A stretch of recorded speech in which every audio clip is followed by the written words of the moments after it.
Sangye che tang tsoge cho namla changchum paratu dani kyapsu chi dagi jinso gipe sunam ki drola penchir sangye dru parai sho. Voilà. Alors, donc on se retrouve après quelques jours et sinon carrément depuis hier parce qu'on se quitte plus là avec le groupe des débutants. C'est très bien. Voilà. Donc, comme toujours, cours plutôt intermédiaire avec les visiteurs-visiteuses pour voir un peu comment on fait une fois que la lecture elle est vraiment dans la poche, bien que, à mon avis, la lecture est vraiment commence à être très très bien dans la poche. Donc, je pense que le groupe intermédiaire va grossir. C'est une très bonne chose. Mais cela dit, on va continuer quand même à garder des approches un peu différentes. Ici, on est toujours dans... Alors, pas le même extrait, parce qu'on change d'extrait quand même à chaque leçon, mais on est toujours dans la même question et dans la suite de la réponse à la question « En quoi la production interdépendante extérieure dépend-elle de conditions ?» C'est bien ce dont il est question ici. Mais dans ce passage, l'accent est mis ici sur la non-intention d'agir. C'est un point extrêmement important parce qu'on n'est pas simplement... Alors ça, c'est juste une petite explication pour que vous compreniez bien le contexte de ce passage, qui en fait pose pas de grandes difficultés. Vous allez voir, la construction est assez simple. Mais c'est pour dire que les phénomènes, c'est pas simplement des agrégations de phénomènes du genre, je sais pas, n'importe quel phénomène s'agrège avec un autre, ça va donner lieu à un phénomène. Et on est plus loin que ça. On est plus loin dans le sens où il n'y a pas non plus d'intention de vouloir créer quelque chose. Et ça, c'est quelque chose qui, du point de vue bouddhiste, est extrêmement important. Pourquoi ? Parce que, rappelez-vous, nous sommes dans la philosophie du non-soi. Ça vous dit quelque chose, un Atman. La philosophie du non-soi, ça veut dire que nous sommes dans une perspective non théiste. Il n'y a pas de créateur. Il n'y a pas de volonté de créer, il n'y a pas d'intention de créer. Le monde se manifeste dû à la force des éléments qui sont mis les uns en rapport avec les autres, et cette force, c'est la force karmique. C'est la force des conditionnements, mais ce n'est pas une intentionnalité. Et du point de vue bouddhiste, évidemment, c'est extrêmement important, parce que toute la littérature qui va se développer à partir de l'enseignement du Bouddha tâchera d'être conforme sur ce point. Je dis tâchera parce que ça va poser des sérieuses questions philosophiques quand même. Alors là, dans ce cours, on ne va pas rentrer dans ce genre de détails. Mais c'est quand même que vous ayez une image du terrain dans lequel vous arrivez. Et ici, eh bien, l'accent est mis sur la non-intention d'agir parce que à chaque fois, dans chacune des phrases, ce sera souligné. Chaque fois que vous voyez à la fin « nyamtu misemso » ici, Nyamtu misemso, ça veut dire que il n'y a pas, ou plutôt, cela n'a pas été conçu. Chaque fois. Et donc, qu'est-ce qui n'a pas été conçu ? Comme vous le voyez ici, l'élémentaire n'a pas conçu ou n'a pas pensé qu'elle allait supporter la graine, etc. On reprend tous les éléments dont on a parlé avant, la terre, l'eau, le feu, l'air, l'espace, etc., qui tous, bien sûr, participent à la transformation des choses, à la manifestation d'une pousse de riz, parce que c'est bien de ça dont on parle ici. Tous y participent, mais tous y participent d'une manière non volontaire. C'est-à-dire qu'aucun n'a eu l'intention consciente d'agir comme il le fait. Donc, ce qui, du point de vue bouddhiste, est tout à fait cohérent, dans une logique occidentale, c'est très compliqué ça. Dans une logique scientifique, ça va un peu mieux, mais dans une logique habituelle, c'est très compliqué d'être un acteur sans volonté. C'est-à-dire d'être un acteur, parce qu'une action suppose d'avoir décidé d'agir. Sinon, on ne peut pas être acteur d'habitude. Donc là, on est dans quelque chose d'autre. On est dans une forme d'action non volontaire, mais qui agit. On est plutôt dans l'idée des forces agissantes. Bon, la discussion autour de ça est tout à fait passionnante et extrêmement intéressante, mais c'est juste pour vous en donner quelques éléments, mais qu'on retrouve clairement dans le sutra. Oui, Philippe. Et Jean-Marc, c'est ce qu'on veut dire par coproduction conditionnée externe, en fait. Oui, mais non seulement externe, interne aussi, parce qu'il n'y a pas plus de jeux existants, même moi qui suis là en train de parler en ayant une intentionnalité, etc., il n'y a pourtant pas de jeu. Et c'est ça qui va être très très compliqué pour nous, parce on a beau être d'accord avec l'idée comme ça vaguement, ou pas d'accord, ça c'est possible aussi, mais disons que n'empêche, toute notre expérience, elle nous donne une sensation comme quoi nous existons. Et quand moi je vous parle et quand toi tu parles là, Philippe, il y a un instant, eh ben, c'est clairement toi qui as parlé et c'est clairement toi qui as voulu parler.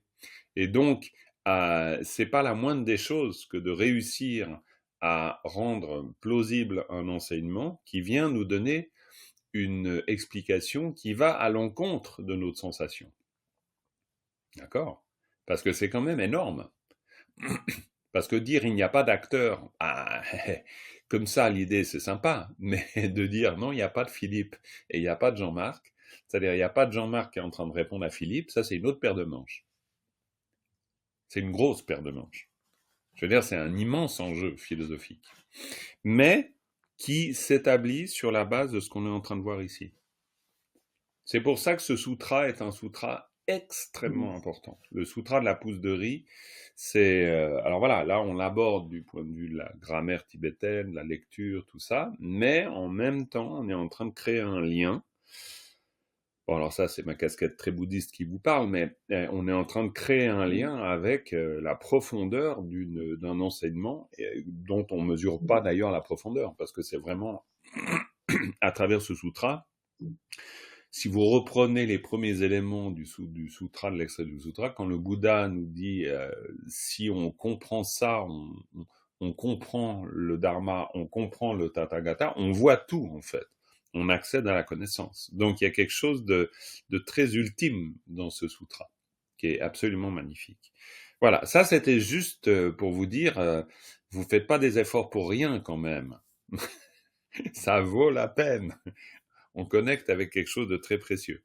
Patrice. Oui. Ah, et Claire. Alors, Claire, parole aux dames d'abord, et ensuite Patrice.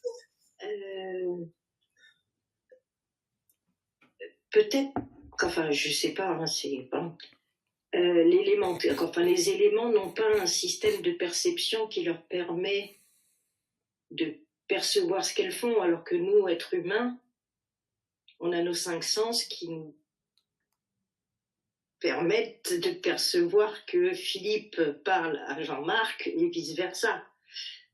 Mais les éléments, eux, n'ont pas ce système de perception, donc quelque part, ils peuvent pas penser. Ils sont pas parasités par l'esprit ordinaire. Enfin, je sais pas. Ben, c'est normal. T'essayes de te débrouiller avec cette idée du non-soi, comme tout le monde. Et c'est très juste d'essayer. C'est très bien d'essayer. Simplement, ça va être radical, hein. C'est-à-dire que quand on tombe après sur Nagarjuna, on tombe sur un os, hein. Parce qu'alors là, lui, il va pas nous laisser nous échapper dans la possibilité de dire oui, mais quand même dans le fond, il y a tout de même un acteur dans cette histoire. Non, lui, il va nous faire un décapage en règle et il va pas rester grand-chose, hein. Mais on n'étudie pas Nagarjuna pour l'instant, heureusement, hein. C'est encore doux, hein. Moi, ça me va. Non. Ça me la limite qui démontre que j'essaye de. Ah oui, mais complètement. Non, mais ça, t'as raison, t'as raison. On peut rentrer dans cette discussion-là. Alors là où on va se retenir, on va devoir se retenir un peu. C'est-à-dire qu'on peut pas rentrer justement dans toutes les détails dans toutes les arcanes de cette dimension-là, parce qu'on doit quand même faire du tibétain. Mais en faisant du tibétain, on va, mine de rien, faire un lien avec un raisonnement qui va être extrêmement utile pour pouvoir justement, après, apprendre des choses très complexes, qui sont d'ailleurs présentes dans le sutra aussi, hein. Le sutra, on pourrait dire qu'il part d'une pousse de riz, mais pour aller jusqu'à la compréhension de beaucoup de choses, dont celle que tu mentionnes, c'est-à-dire le jeu. En fait. Voilà, donc on revient au texte, d'accord? Mais il y a Patrice qui voulait intervenir. Et Patrice, tu as eu des questions intéressantes d'ailleurs sur le WhatsApp. j'ai répondu à une partie et pas à la deuxième. Donc, je ne sais pas si c'est ça que tu veux aborder maintenant, mais on peut. Oui, mais bon, voilà, on peut aborder ça à la fin du cours, enfin, comme tu le juges Tout à plus fait, mais comme opportun, tu quoi. veux. Ouais, bah, écoute, allons-y. En tout cas, je Maintenant, pour t'écoute. le mot en soi, je dirais juste que c'est très intéressant d'entendre Jean-Marc qui n'existe pas parler. C'est magnifique. T'as raison. Quand même, c'est un joli oxymore, ça. Mais alors, pour ceux qui n'auraient pas lu la question, c'est qu'à le 44, il y a un endroit où on a lateux. Je comprends bien la construction. Mhm. Enfin, je comprends bien ce qu'il fait là dans cette phrase-là. Mais alors, je comprends pas pourquoi il y en a pas dans les autres phrases. Moi, j'en aurais mis. Alors, est-ce que ça tient au fait que là, c'était pour l'élément espace, et est-ce que ça tiendrait à la nature des autres éléments ou... Non, Je sais non, pas. ça tient Je sais pas. simplement à la construction grammaticale. D'ailleurs, je pense qu'on retrouve cet élément ici. C'est-à-dire, on le retrouve ici. On Ah, a parfois, certainement, oui. ouais, on a ce même type de construction. Et C'est-à-dire, qui est suivi ici aussi d'une négation. absolument. En fait, pour vous donner un moyen de vous relier chacun à ce que Patrice est en train de nous dire. Patrice s'interroge, et c'est des bons signes ça, quand on commence à s'interroger à une particule, c'est qu'on commence à faire de l'analyse de texte. Ça, c'est une très bonne chose. Maintenant, la réponse, la réponse, elle va venir de notre compréhension fine de la grammaire, toujours. C'est une façon, non pas de botter en touche, mais une façon de ramener toujours au texte. C'est-à-dire que même si, comme tu viens de le dire d'ailleurs avant, Patrice, moi j'aurais mis, oui, c'est possible. Nous, on aurait peut-être mis, parce que, pour plein de raisons, on se dit, oui, mais là, s'il y avait une particule, ce serait quand même plus simple. Mais la vérité du texte, c'est de nous obliger à passer par le texte. Et de finir par se dire, la solution, elle va se trouver dans le texte. Même si le texte a des moments, et c'est tout le travail de l'analyse, peut apparaître comme une énigme. Ça peut apparaître comme une énigme. Parfois c'est très clair, parfois c'est plus énigmatique. Et c'est ça qu'on va justement voir ensemble à force de travailler. Mais, avant d'aller plus loin, pour vous permettre de voir de quoi il en retourne cela. C'est-à-dire qu'il y a des éléments, tels que celui-là où on a sapen. Sapen, ça pose pas de problème. Même pour les tout débutants, c'est tout à fait clair. On parle d'une graine. C'est absolument pas compliqué. Il faut juste pouvoir lire, mais vous pouvez tous lire. Plus ou moins bien, ça c'est une autre question, mais vous pouvez tous lire. Donc, sapen, ça veut dire graine. Sapen. Et après, le vocabulaire, comme je le répète tout le temps, ça, c'est votre responsabilité. C'est-à-dire, mais c'est pas, je vous renvoie dans les cordes, c'est juste dire, plus vous connaîtrez des mots, plus, ce sera simple pour vous, tout simplement. Donc, sapen, graine. Ici, là, on n'est pas face à un mot, on est face à une particule. Donc, la particule laten. La particule qui indique une direction, une marque d'incidence. Ça fait partie de nos 3 particules avec lesquelles on essaye dans un premier temps de se familiariser. C'est-à-dire le génitif, le laten et l'ergatif.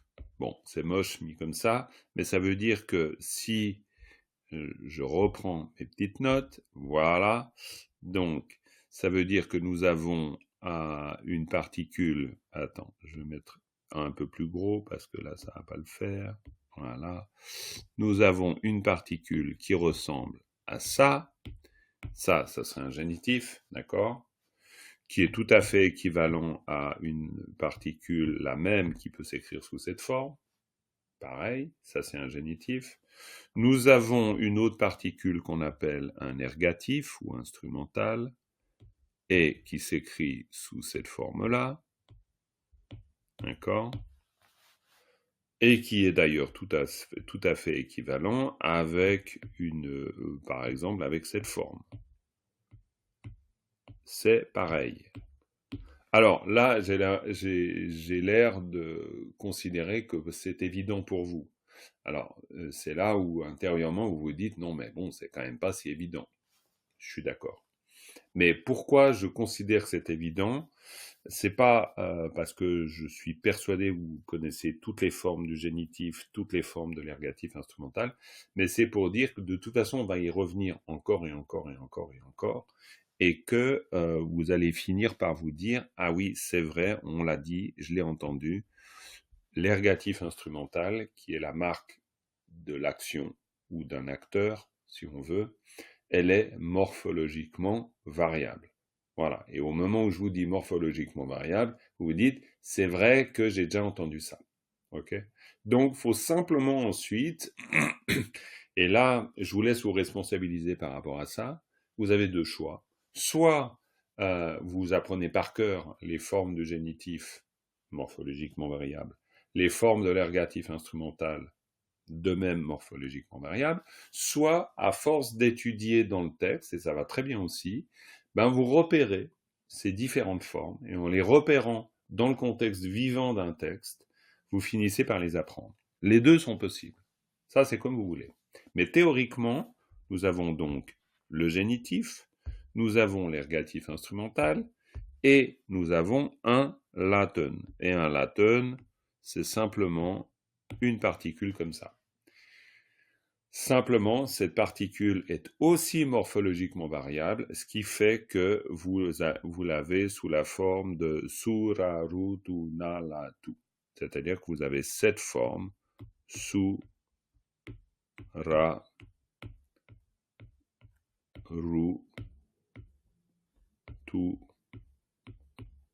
nalatu.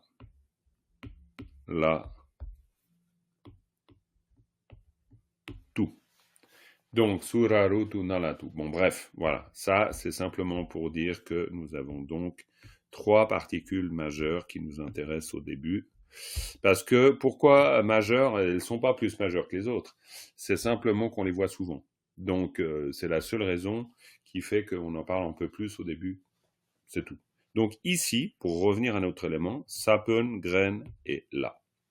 Donc, quand on fait un peu d'analyse de texte, évidemment qu'on sait que la particule ici, placée après graine, veut dire que ce qui suit, eh bien, ce qui suit va dans cette direction ici. Tout le temps. Tout le temps, tout le temps. C'est-à-dire qu'une particule oblique, elle marque le lieu d'incidence. Ça, vu qu'on en est à la leçon 46, vous l'avez déjà entendu à peu près 1000 fois. Donc c'est très clair. Elle marque le lieu d'incidence, c'est-à-dire que tout ce qui suit, encore une fois, va dans la direction de ce qui précède. Ou, on peut le dire autrement, a un impact sur ce qui précède. C'est-à-dire que sapen là, c'est vers la graine, pour la graine, à l'égard de la graine, en se souvenant qu'en français, vous pourrez rendre cette réalité tibétaine de multiples manières. Mais vous ne pourrez pas faire autrement que d'indiquer que quelque chose va en direction de la graine, ou que quelque chose va pour la graine, ou qu'il est question de la graine, n'importe. Si vous voulez cette construction-là de base, vous la retrouvez dans n'importe quoi. Si vous voulez dire que vous allez à Paris, ben là, vous avez Paris, et puis vous avez la même particule. Ça change absolument pas. Paris, là, à Paris. Donc que vous parliez d'une graine, que vous parliez de Pierre, Paul, Jacques ou Paul, ou d'un lieu, ou de n'importe, ou d'un affect d'ailleurs, ça change rien. Ce sera toujours cette particule qui est en lieu, qui est en cause. Et la question de Patrice, avec une question intéressante, c'est pourquoi parfois on la trouve et pourquoi parfois on la trouve pas. Et c'est pour ça que je vous donnais la réponse en disant, plus on va rentrer dans l'analyse, qui est l'analyse du texte, plus on va comprendre pourquoi le texte la mentionne ou pas. Soit parce qu'il peut se permettre de ne pas la mentionner, et on le comprend d'une manière induite, soit il veut dire autre chose, et ça c'est possible aussi. Et ça on le verra dans le détail. Ok. Donc, dans cette leçon, c'est comme les autres, c'est-à-dire on a un texte, on a une traduction avec des éléments, pour tout simplement petit à petit se repérer. On a une traduction littérale, Et quand vous l'apprenez, vous allez apprendre beaucoup de choses parce que ça vous permet de comprendre comment chaque section est construite. Vous avez bien sûr l'exercice de lecture qui nous intéresse le plus. Après, vous avez là le résultat de l'exercice, parce que ça, c'est l'exercice que vous avez fait ici. Simplement, je vous en donne la résolution ici.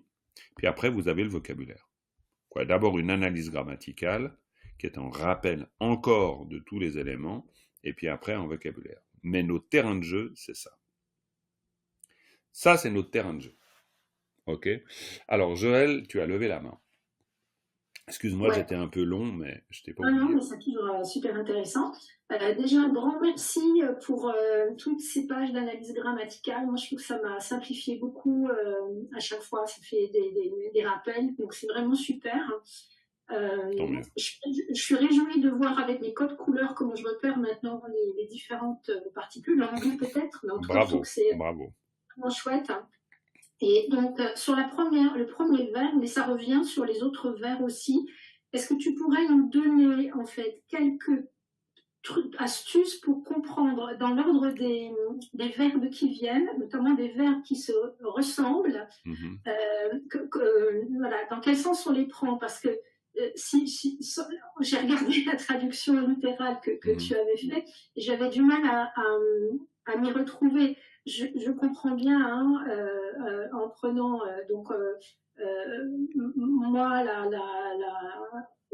moi donc l'élémentaire O, donc je ne pense pas, je ne conçois pas l'action de soutenir la graine. Ok, ça va pour la fin de la phrase, si je puis dire. Mais il n'empêche que au début, on a quand même une deuxième fois Niamtou. Alors je comprends pas ce qu'il vient faire là, ce Niamtou. Absolument.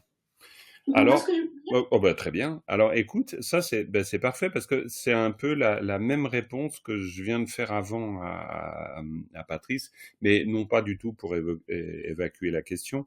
C'est simplement que là, par exemple, cet élément ici, Niamtu misemso, ça on va devoir le dépioter pour qu'on puisse bien comprendre c'est quoi cette forme de construction. Alors, en se souvenant quand même qu'on est dans un contexte très classique. C'est-à-dire que ça ne veut pas dire que dans la vie de tous les jours, on va parler comme ça. Ça, on est quand même dans une forme très classique. Simplement, l'avantage d'étudier un sutra, c'est que justement, on est dans quelque chose de très basique du point de vue de la grammaire. C'est-à-dire, on a une espèce de grammaire un peu têtue dans un texte classique, et c'est un très bon lieu pour étudier justement la grammaire tibétaine. Alors, pourquoi je vous dis tout ça? Parce que si je reprends cet élément-là, on va y aller par élimination. Donc ça, clairement, parce que je vous le mets quelque part, ou parce que vous le savez, et parce que vous comprenez le contexte, on est en train de dire que, en l'occurrence, l'élément terre ici, en bout de course, on est en train de dire que l'élément terre, il ne conçoit pas d'agir pour la graine. Ça, c'est le contexte. OK? Et ça sera chaque fois pareil. Quand vous regardez, si vous regardez bien la construction de cet extrait du sutra, on prend chaque élément et on dit la même chose. C'est ça l'intérêt d'ailleurs d'étudier un sutra, c'est très répétitif. Donc, et c'est assez systématique. Donc, du coup, ça nous aide à bien comprendre. Maintenant, cet élément-là, ok, on va y aller par élimination.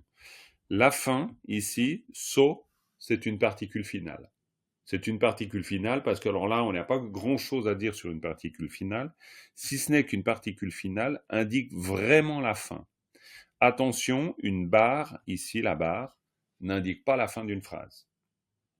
Je vous l'ai déjà dit, je vous le redis, la seule chose qui indique vraiment la fin d'un paragraphe, d'une idée, donc on peut passer à autre chose après, c'est une particule finale dans un texte classique.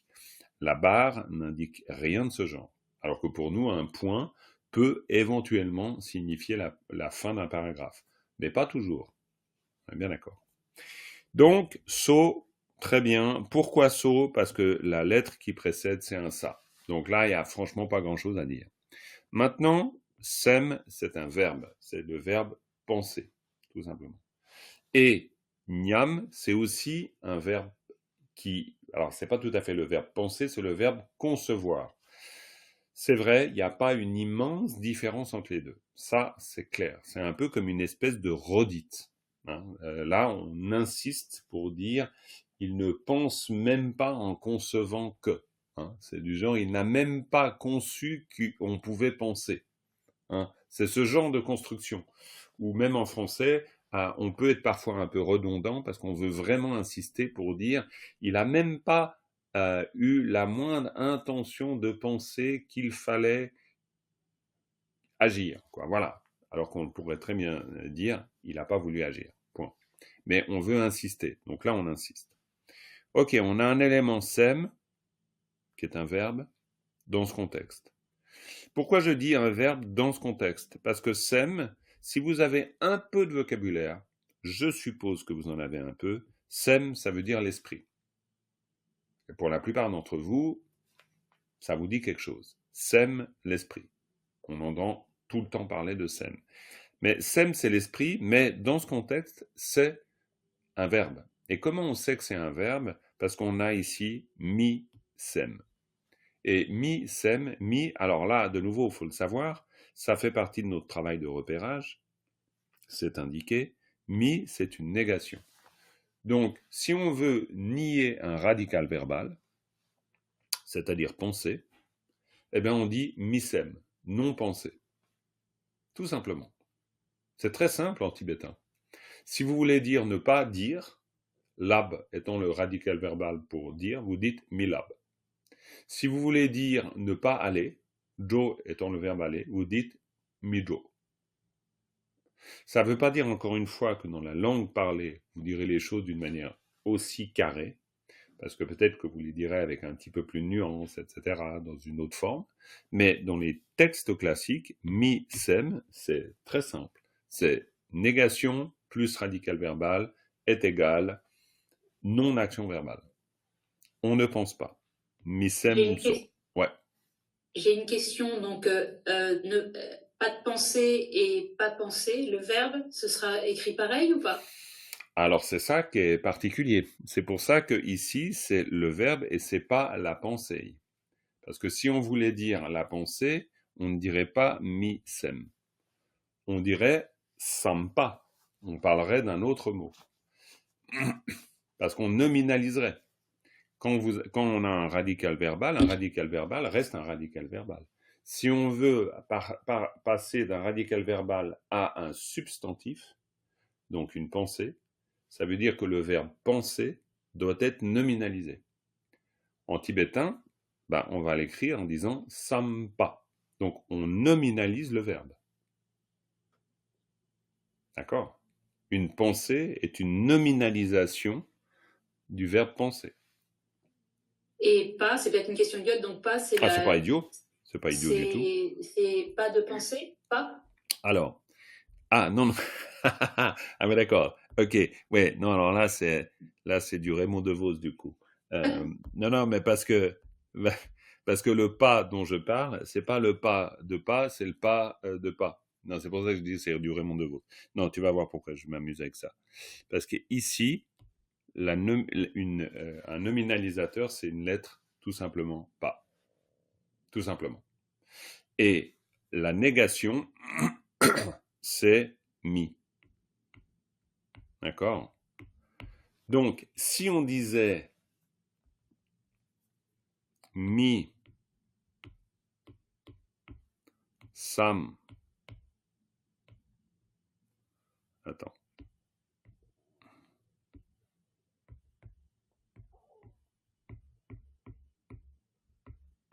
Si on écrit mi sampa, comme ça, si on écrit mi sampa, sampa, ça pourrait être un verbe nominalisé. Donc sam, qui est une autre manière de l'écrire, mais c'est pareil, on ne va pas rentrer dans le détail.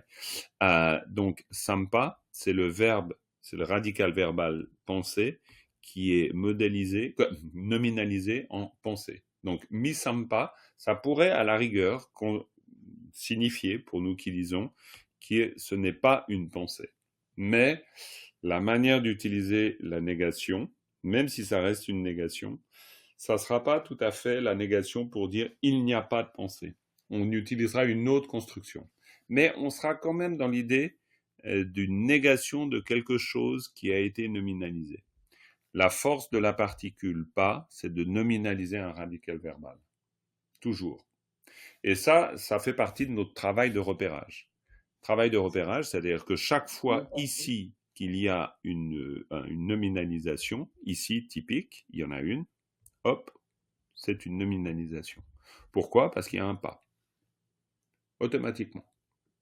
Donc, dans notre analyse de texte, et c'est pour ça qu'on apprend à repérer les particules, et c'est pour ça que vous avez toute cette matière qui vous montre où sont les particules, etc. C'est pour que, après, vous puissiez, vous, faire le travail de repérage. C'est-à-dire le travail de repérage que moi, je vous fais pour vous, dans le PDF, c'est le travail de repérage que vous devez faire, vous, idéalement, à un moment donné. Mais c'est complètement normal que vous ne le fassiez pas encore. Mais c'est juste que ici, le pas, il sera noté comme étant une particule. Et une particule nominalisatrice. La difficulté, c'est simplement qu'à un moment donné, il peut très bien y avoir un nominalisateur qui est tellement souvent en compagnie d'un verbe, par exemple, qui est substantifié, qu'au bout d'un moment, les deux vont de pair. Les deux vont toujours ensemble. Donc ça arrive. Par exemple, si c'est valable, parce qu'une nominalisation, c'est pas seulement avec les verbes. Par exemple, ça peut être avec l'exemple classique, c'est Kham, la région du Tibet de l'Est. Donc Kham, si on dit Khampa, hein, je reprends voilà mon tableau, hop. Si on dit Khampa, si on écrit Khampa,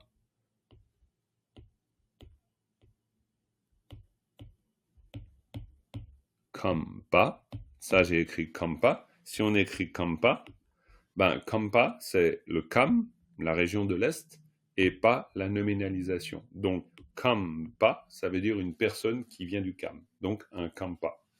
Ça, au bout d'un moment, c'est tellement associé que on n'est pas en train de se dire tiens, on nominalise. Parce que quand on dit un Khampa, ben on a forcément nominalisé. Mais voilà, c'est rentré dans une espèce d'habitude mentale qui fait qu'on n'a plus conscience qu'on a nominalisé. C'est de la même manière que quand on dit, en français, quand on dit un skieur, c'est le verbe skier nominalisé. Hein. Un nageur aussi d'ailleurs. Donc on nominalise aussi en français, évidemment qu'on nominalise. Donc on crée des substantifs à partir des actions. Donc on fait la même chose. Simplement, en tibétain, la grosse différence, c'est que le tibétain est visible. Chaque fois, pourquoi visible? Parce que les particules sont toujours présentes. Alors qu'en français, pas forcément. Parfois, il n'y a pas de particules. Quand vous dites « aller à Paris », oui, vous avez « à », mais parfois, c'est pas clair. Du genre, j'ai une voiture, vous ne savez pas si c'est la mienne de voiture, ou si vous dites simplement que vous avez une voiture parce qu'on vous a prêté une voiture. Vous n'avez aucun moyen de le savoir. Alors qu'en tibétain, vous avez toujours le moyen de le savoir. Parce que les particules disent toujours précisément quel est le rôle de l'élément dans la phrase. Je vous l'ai déjà expliqué, mais ça, je vous le redis. Les particules ont ce pouvoir-là. Elles ont le pouvoir de mettre, de faire... On pourrait dire qu'en tibétain, on a des liens, ou quoi, on a des éléments comme ça. Et les particules, c'est ce qui va faire le lien entre les différents éléments. Tout le temps. Donc, voilà. Ok, donc notre terrain de jeu, c'est celui-là. Alors, on va s'amuser dans le terrain de jeu. Y a-t-il des questions sur tout ce qu'on a vu là maintenant? Jean-Marc? Ouais, Joël. Moi, j'ai pas la réponse à ma question. Ah oui, excuse-moi, on reprend ton... T'as tout à fait raison. Parce qu'en fait, ma question, elle portait sur le tout premier lien de la phrase. C'est celui-là que j'arrive pas à comprendre, si tu veux, comment le caser dans le sens. Ah, ok, c'est celui-là. Bon, bah alors, très bien. Alors, on va y aller. Alors, on va faire l'analyse, dans ce cas-là, l'analyse de la première phrase, c'est-à-dire ça et ça. Alors, qui veut bien me faire cette analyse? Quand je dis une analyse, ça veut dire un repérage. C'est-à-dire que du début à la fin de la phrase, tous les éléments, idéalement, tous les éléments, on a pu les repérer et les placer dans quelque chose de plus ou moins intelligible pour nous. Donc, Joël, tu peux le faire, et puis comme ça, on verra. Alors, les autres, bien sûr, vous participez, ne serait-ce que mentalement à ce travail-là, sinon ça n'a pas d'intérêt. Alors, on commence. On commence par les particules. Oh, ouais, tout à fait. On prend notre terrain de jeu, on le réduit un peu, on dit que notre terrain de jeu, c'est ça. Et donc, tu me dis ce que tu vois, du début à la fin, ce que tu vois qui ressemble à une particule d'une manière ou d'une autre. Le premier, là, le T, c'est un démonstratif. Hein. Très bien. Après, dans les particules, donc il y a un la donne, le la. Ouais, donc ça, c'est un premier élément. Absolument. Voilà. Après, le C, donc il y a un génitif, là, sur la Terre. Très bien. Ouais, absolument. Voilà. Après, dans les autres particules, il y a un négatif instrumental, le daki. Très bien. Ouais, ici, hop, hop, hop, hop. Voilà, ici, on a une particule ici. Après, le tempé, donc là, il y a un génitif à nouveau. Tout à fait. Donc, ce qu'on peut faire, je vais faire ça. Donc là, il y a une particule. Là, il y en a une. Là, il y a aussi une particule. Très bien. Après, Chawa, Chao, Niamtu, Li, donc on en a parlé, donc la négation. Ouais, absolument. Et Senso, donc la particule finale. Ok, très bien. Et puis maintenant, Il y a aussi les doux. il y a encore plein de choses. Il y a plein de choses. Ça, c'est sûr, c'est pas fini. Alors, par exemple, on va y aller, on reprend depuis le début. Donc, tella, rien que tella, ça veut dire quoi? Donc le là, ça indique la direction vers ceci, cela, enfin avant en fait, Exact. en direction de ce qui a été dit avant. Exactement, en direction de ce qui a été dit avant. Donc là, on fait référence à l'extrait précédent, à la page précédente, par exemple, ou à la phrase précédente. Et on pourrait, par exemple, le traduire en disant « à l'égard de cela », tout simplement. Voilà. Hein, tout simplement. OK. Et puis après... Sécam, donc l'élémentaire. Hein. OK, alors là, sécam, l'élémentaire. Donc, hop, sécam, l'élémentaire. Et l'élémentaire parce qu'il y a ici un génitif. Voilà, je vous zoome un peu pour que vous voyez bien. Voilà. C'est aussi. Absolument, ça c'est une autre particule aussi. Alors voilà, moi j'ai pas mis particule, mais si tu dis que c'est une particule, je dis que c'est une particule. Ouais, c'est une particule. On peut tout à fait le comprendre par aussi, bien que, même si, mais vous verrez petit à petit, en regardant le trailer miroir ou les notes que je vous donne sur les particules, que c'est en fait une particule, mais c'est pas aucun problème. Très bien. Alors 10, c'est encore un démonstratif. Hein. Exactement, c'est un démonstratif. On peut lui mettre une autre couleur. Hop, on va lui mettre une autre couleur. D'ailleurs, ici, c'est aussi un démonstratif. Très bien. Bien tout penser, envisager, concevoir. Hein. Absolument. Très bien. Donc là, on a déjà pas mal d'éléments. C'est ça. Et après, donc, moi-je. Donc, moi-je. Donc, très bien. Ben, tu sais, on va pas aller plus loin. Là, on a déjà un très joli élément. On a un très joli élément. Essaye déjà de faire quelque chose avec ça. Tela seikam kyang dinyamtu dagi. Hein? Et d'ailleurs, je vais corriger quelque chose qui est pas tout à fait juste. Donc, à l'égard de cela, l'élémentaire aussi. Très bien.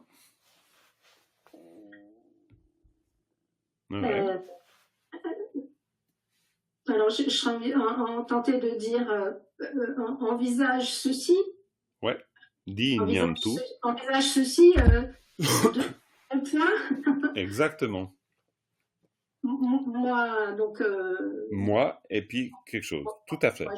Exactement. Exactement. Et après, ça renvoie à la fin de la phrase que tu as expliquée tout à l'heure. Absolument. Donc, en fait, on est face à une construction. Alors, évidemment, hein, c'est une construction un peu particulière. Il faut aussi réussir après quoi, faut réussir. Disons, la rendre en français, c'est pas notre premier des soucis. D'abord, c'est d'avoir une espèce de compréhension des éléments dans la phrase et puis du rôle de chacun de ces éléments. Donc, à l'égard de cela, l'élémentaire aussi, on a aussi, dit nyamtu, donc concevant cela, et concevant quoi? Eh bien, ce qui va après. C'est-à-dire concevant quoi? Concevant moi, j'ai soutenu la graine. D'accord? Parce qu'après, si on regarde la phrase, donc daaki, ici, si on regarde cet élément, daaki, ça veut dire je, acteur, d'accord? Donc je, acteur, moi qui fais quelque chose, moi qui suis acteur, acteur de quoi? Acteur de ce que je dis après. Sabun tempe chawa, c'est-à-dire le travail de soutenir la graine, eh bien, je n'ai pas pensé. Et c'est ce qu'on dit dans ce segment. D'accord. En gros. D'accord? Donc, moi, ce travail de soutenir la graine. Alors, pourquoi j'arrive à ce travail de soutenir la graine? Parce qu'ici, si on prend ici, on a sapen, d'accord? La graine, sapen, tenpe, et là, ça c'est intéressant, on a tenpe, vous voyez, tenpa, ça veut dire soutenir, mais simplement ici on a un génitif. Donc si on dit tempe chawa, chawa ça veut dire une action. Donc si vous dites, et là je reprends, attends, c'est ratatata dembutena. Je reprends ici, je vous l'écris ici.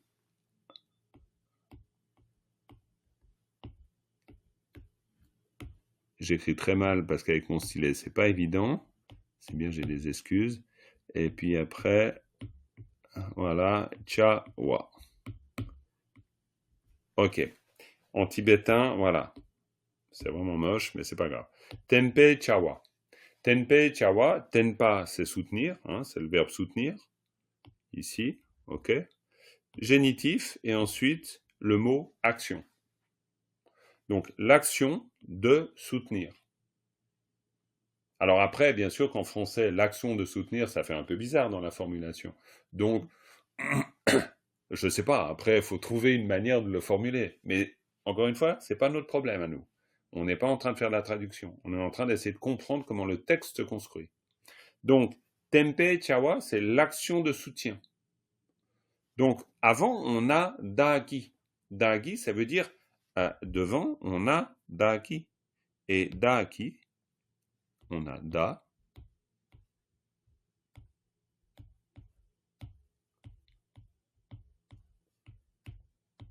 Qui. Et ça, on sait que Kagiguki Saki, c'est une particule d'action, d'acteur. Ça marque l'acteur. Donc forcément, on est en train de dire je, acteur. Donc je, acteur, et ce qui fait suite, c'est l'objet de l'action. Je, acteur, action de soutien, j'y ai pas pensé. D'accord? Dans la phrase telle qu'elle est construite, voilà comment on dit les choses en tibétain. On dit je, acteur, objet de l'action, et puis après on dit le verbe. Comme si vous disiez moi,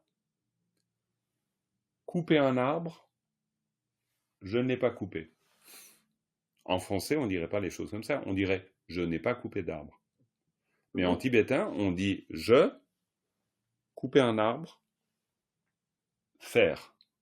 Ou je, couper un arbre, pas fait. Tout simplement. D'accord? Donc la construction, ici on est dans une construction absolument tibétaine. On n'est pas du tout dans une construction compliquée. Il n'y a d'ailleurs strictement rien de compliqué. On peut trouver compliqué. Ça c'est autre chose parce qu'on n'est pas habitué pour l'instant. Ça c'est complètement d'accord. Mais en fait, il n'y a rien de compliqué. Parce que l'analyse, elle est limpide. C'est-à-dire qu'on a un jeu acteur, et puis là, c'est complètement... Ah, qu'est-ce qui s'est passé? On a... mais c'est pas vrai, qu'est-ce qui me fait le truc? Voilà, on a un jeu acteur, ici, et puis le jeu acteur, c'est clair. Et en tibétain, c'est toujours pareil. C'est-à-dire que quand on a ici, admettons, un jeu acteur, on va dire que ça c'est un jeu acteur, eh ben on a toujours après l'objet de l'action. Et c'est tout le temps comme ça. Donc si on dit, je sais pas, je lis un livre, on dira daki, tep, puis ensuite le verbe lire. Vous comprenez ce que je vous dis? C'est clair pour tout le monde? Il y a des gros doutes ou pas de gros doutes? Ça va?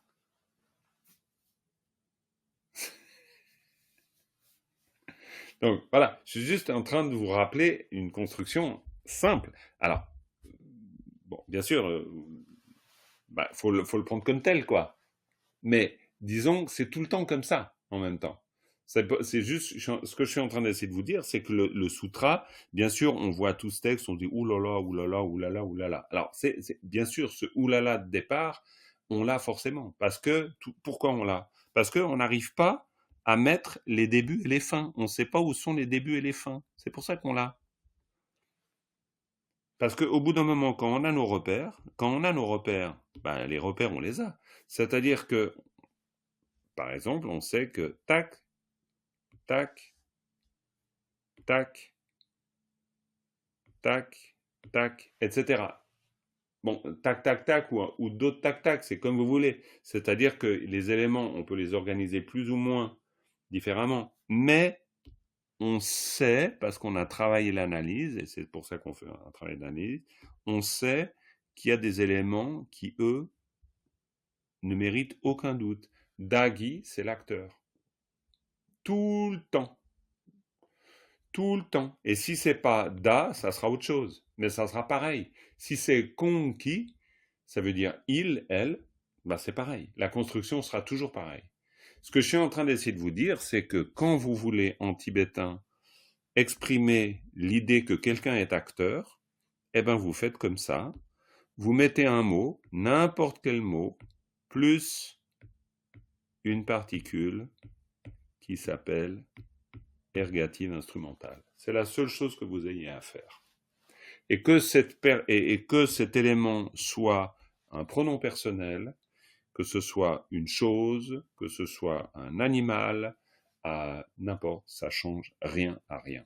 Si vous voulez dire que le vent souffle, ça veut dire que lunki, souffler. Si vous voulez dire que le lion mange, ça veut dire lion qui manger. Comprenez l'idée? Ça, c'est très important que vous compreniez. C'est-à-dire que, en fait, ce qui est en jeu dans cette histoire-là, c'est ce que je vous ai déjà expliqué, mais un jour, tac, il y a la pièce qui tombe, puis on se dit « Yes, j'ai compris », c'est qu'on a un élément de base, ici, et l'élément de base, si on l'accompagne avec une particule, ça change la valeur de l'élément de base. Vous comprenez? Donc maintenant, le même élément plus une particule là, eh bien le même élément plus une particule là, ça veut dire que l'élément est devenu un lieu. Pourquoi? Parce que vous avez utilisé une particule qui indique le lieu d'incidence, c'est-à-dire qui indique que quelque chose va en direction de. C'est le même élément à gauche, tout le temps le même. D'accord? Donc, je retourne dans mon sutra. Ici, da ki, si plutôt d'écrire da qui vous écrit da là, eh bien, le da est devenu quoi? Un bénéficiaire. Alors qu'ici, c'est un acteur. Comprenez? Ça, c'est le b.a.-ba de l'analyse. Et si vous avez compris ça, vous avez tout compris. Parce que tout fonctionne comme ça. C'est hyper simple. Tu veux dire que d'un côté, par exemple, le da, il reçoit la baffe, et avec l'autre côté, il la donne. Exactement. C'est exactement ça. Une fois, c'est le baffé, une fois, c'est le baffeur. Tu as complètement raison. Là, c'est... On va là, quand même noter que Philippe a un côté violent dans ses exemples. ah non, mais il est d'une violence, Philippe. Non, mais il me fait peur, carrément. C'est des Non, non. exemples marqueurs comme ça. C'est des exemples Ah oui, pour marqueurs marquer une absolus. page, ça marche bien, t'as raison. Ça marque bien. T'as tout à fait raison. Ah, mais ce groupe. Mais c'est très juste. Ouais. Ici, c'est le buffer. Et puis, il suffit que ça soit remplacé par un là. Et c'est le baffé. Mais c'est très juste. C'est pour ça. Et d'ailleurs, tu crois pas si bien dire. Il y a des exemples dans Goldstein, Melvin Goldstein qui a écrit un. Bon, bref. Il utilise le tigre et le tigre et le yak. Eh ben, si vous voulez dire que c'est le tigre qui a mangé le yak, vous dites ça comment? Patrice. Même si tu sais pas le verbe manger, bon, faut que tu ouvres le micro. Ah, faut que tu ouvres le micro. Faut que tu ouvres ton micro. Ah, c'est pas encore là, Patrice. Ah, non, non, non, ça c'est le micro, voilà. Ah ben non, il n'a pas pu ouvrir son micro. Ah, il est puni. Eh non, il est puni, il n'y arrive plus. Voilà. Patrice, vas-y. Donc, tigre, mais en tibétain, tu ah me ben diras si, ce que si, c'est. si. Le tigre, c'est ta. C'est ta? Ta. Et le yak, c'est Alors, le yak. ta et ta, il va falloir bien prononcer. Oui, oui, vas-y. Donc, ta, qui, Yes. et puis après, on aura, je ne sais pas si on va mettre le verbe et puis le yak, ou le Ah yak et non, le verbe. non, on met toujours l'objet avant. Le verbe arrive à la fin en tibétain. Donc, ce sera yak et puis manger. Et puis manger. Très bien. Et puis maintenant, c'est le yak qui mange le tigre. Ça, pour l'énoncer, j'aimerais bien le voir d'abord. Ben, yak, qui, tigre, manger. Très bien, c'est parfait. Ben voilà, eh ben ça, c'est la souplesse que nous demande l'analyse de texte. Et là, dans un exemple simplissime, mais dans un sutra, c'est pas différent. C'est exactement la même chose qu'on fait. C'est pour ça qu'on a besoin de connaître les particules pour connaître le rôle des éléments que la particule vient marquer. C'est ça qu'on doit vraiment comprendre d'une manière très très claire. Hein? Et je pense qu'à force d'insister, vous allez vraiment comprendre. Donc du coup, ici, on voit tout cet élément. Tout cet élément commence à devenir clair. Parce que là, on a une particule. On a une particule qui nous indique que là, il y a un groupe. Donc, à ce propos, à cela, à l'égard de ça, hein, parce que là, on a une particule qui nous indique que le lieu d'incidence, c'est ça. Alors, bien sûr c'est pour ça qu'il faut apprendre les particules et leurs fonctions. C'est ça le but.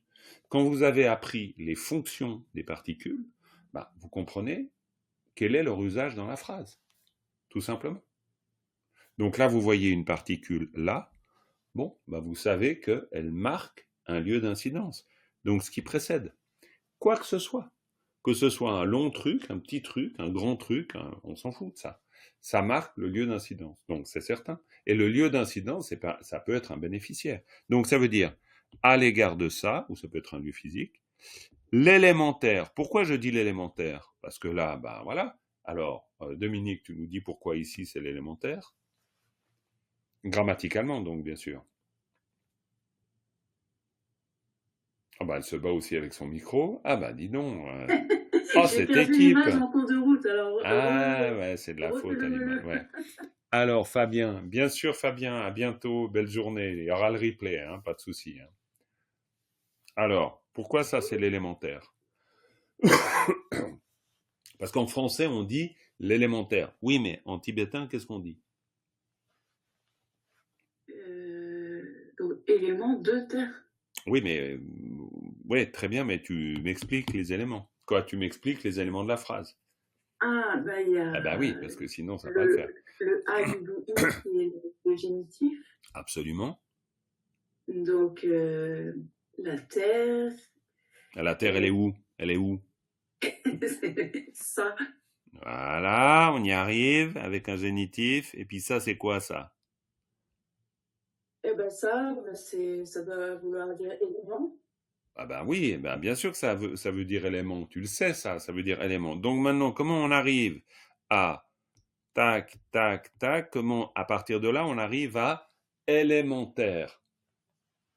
Ben, moi, dans ma tête, alors c'est peut-être pas forcément ce qui est hyper plomb, mais quand je lis, je fais terre de éléments. Donc éléments de terre, quoi. Éléments de terre. À un moment donné, il va falloir choisir. Hein. C'est terre de élément ou élément de terre? Non, éléments de terre. Élément Quand de tu terre, lis très bien. quand je prends les mots les uns derrière les autres, c'est Ok, terre, ok. de, du, et puis élément. D'accord. Donc si je fais en français, c'est éléments de terre. Très bien. Et maintenant, si on reprend nos catégories, que j'attendais un peu quand même, déterminant, déterminé, hein, parce que là, ce que je vous répète un peu à longueur de journée, c'est que le génitif fait un lien entre le déterminant et le déterminé. Donc là, tu refais une explication avec déterminant, déterminé. Donc ça, c'est la terre, c'est le déterminant. Ouais. Et cam, c'est l'élément, donc c'est le déterminé. Oui, et donc la relation entre les deux, c'est quoi? La relation entre les deux, c'est que l'élément ici est déterminé par la terre. Oui, mais moi je retiens, parce que déterminant, déterminé, ça fait pas partie du langage courant. Oui, mais on ne fait pas du langage courant, là, on fait du tibétain. J'ai un moyen mnémotechnique. Alors vas-y, c'est quoi ton moyen mnémotechnique? Le déterminant, c'est le premier, et le déterminé, c'est le deuxième. Voilà. Et puis la particule génitive, elle fait la colle au milieu. Elle fait le lien entre les deux. Bon. Ok, bon. D'accord. Moi, je préfère le déterminant déterminé pour une raison simple. C'est-à-dire que kam, l'élément, c'est chaque fois ce que vous avez dans tout le texte. Kam, kam, kam, kam, kam. Vous l'avez 6 fois. Pourquoi? Parce que vous avez 6 éléments. L'élément de la terre, l'élément de l'eau, l'élément du feu, l'élément du vent, l'élément de l'espace, etc.